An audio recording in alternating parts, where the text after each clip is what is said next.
వెళ్ళిన తర్వాత వెడవెడంగా కూర్చోవడం జరిగింది. ఆయన అంత దూరంలో కూర్చున్నాడు, నేను అంత దూరంలో కూర్చున్నాను. ఇప్పుడు ముగ్గులు వేయాల అంటే ముగ్గు వేయాల, ఆయన వేసుకుంటాడు, నాకు నేను వేసుకోవాలి.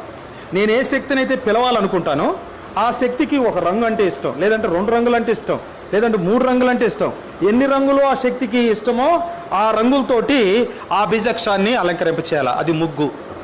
కాబట్టి ముగ్గు ఎందుకు వేస్తారు అని అంటే చాలామంది చెబుతారు, ముగ్గు మన ఇళ్లలో కూడా వేసుకుంటాం, వీధుల్లో వేస్తుంటారు, గుమ్మాల్లో వేస్తుంటారు, మరి ఇట్లాగా వేసుకుంటూ ఉంటారు. ముగ్గు ఎందుకు వేస్తారు అంటే ముగ్గు అందానికి అలంకారానికి అంటారు. అందానికి కాదు, అలంకారానికి కాదు. ముగ్గు ఆకర్షణ. చాలామంది వేసుకుంటారు కదా, వాళ్ళు వేసుకునేది అందానికని వేసుకుంటారు.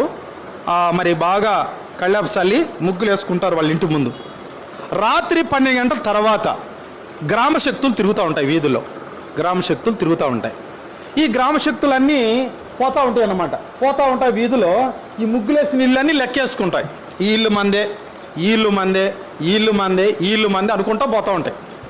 పోయేటప్పుడు అది పూర్తిగా తిరగడం అయినాక ఏదో ఒక ఇంట్లోకి వెళ్ళాలా, ఆ ఇంట్లోకి వెళ్ళి వాళ్ళ ఇంట్లో ఉన్న వాళ్ళందరూ చూస్తాయి.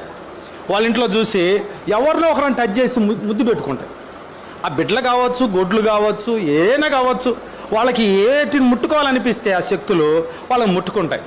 ముట్టుకోగానే వాళ్ళ యొక్క ఆరోగ్య విధానాలు మార్పు చెందుతాయి. అప్పటికప్పుడే వాళ్ళు భయపడటము, వాళ్ళకి జ్వరం రావటం, వాళ్ళు చాలా మరి గజగజ వణికిపోవటం, కలవరింపులు, బెబ్బరింపులు అన్నీ వచ్చాయి. ఇట్లా రోజు ఉంటాయి. రాత్రిపూట ఇలాంటి బెబ్బరింపులు ఉంటానే ఉంటాయి. హాస్పిటల్కి తీసుకెళ్తారు, ఏదో మెడిసిన్ కూడా ఇప్పిస్తారు జ్వరానికి, అవి తగ్గవు. ఆ రాత్రి టైం రాగానే వాళ్ళు ఏ టైంకి వస్తారో ఆ టైం రాగానే అలాంటి అరుపులు, అలాంటి కేకలు వినపడతాయి. ఆ బిడ్డకి జ్వరం వస్తుంది, వణుకుతూ ఉంటాడు. ఇట్లా రాగానే వాళ్ళకి అనిపించింది, ఎవరో చెప్తారు ఈ బిడ్డకి ఏదో మరి యొక్క గాలి సినలు ఉన్నట్టున్నాయి, ఏదో ఒక తాకిడి ఉంది, కాబట్టి ఏదో ఒక సోదో ప్రశ్న అడిగితే తెలిసిద్దని సోదో అడుగుతారు. అడిగినా ప్రశ్న అడిగినా తేలేది ఏంటంటే మీ అబ్బాయికి ఒక శక్తి తాకిడి మీ అబ్బాయికి తగిలింది, కాబట్టి మంచి వైద్యుడి దగ్గరికి వెళ్ళి ఆ బలమైన యొక్క అంతరాలు వేయకపోతే వాడు బ్రతకడు అని చెప్తారన్నమాట. వెంటనే భయపడి మన బిడ్డను బాగు చేసుకోవాలని వాళ్ళు ఏం చేస్తారు, ఒక మంచి వైద్యుడిని సంప్రదిస్తారు. ఆ వైద్యుడు ఏం చేస్తారంటే ఒక రచ్చరేఖ తీసుకొని దాని మీద ఒక బీజాక్షరాన్ని రాస్తాడు. దాన్ని మంత్రము అంటారు. ఈ మంత్రాన్ని ఈ రచ్చరేకుని రౌండ్ షేప్లో చుట్టి ఒక లోహపు గొట్టంలో పెట్టి టంకమేస్తే దాన్ని అంతరము అంటాడు. ఇదేమో మంత్రము లోపల పెట్టి టంకమేస్తే, ఆ లోహపు గొట్టంలో పెట్టి టంకమేస్తే అదేమో అంతరం. ఆ అంతరాన్ని ఆ తర్వాత అదే బీజాక్షాన్ని ఒక చిత్రపటంగా గీసి ప్రేమ కడితే దాన్ని యంత్రము అన్నారు. ఇదేమో మంత్రం, అదేమో అంతరం, అదేమో యంత్రం. ఈ 3 విధానాలు ఉంటాయన్నమాట. ఏది చేసినా ఏ మంత్రగాడైనా చేయాల్సిన పద్ధతి ఏమో ఇదే.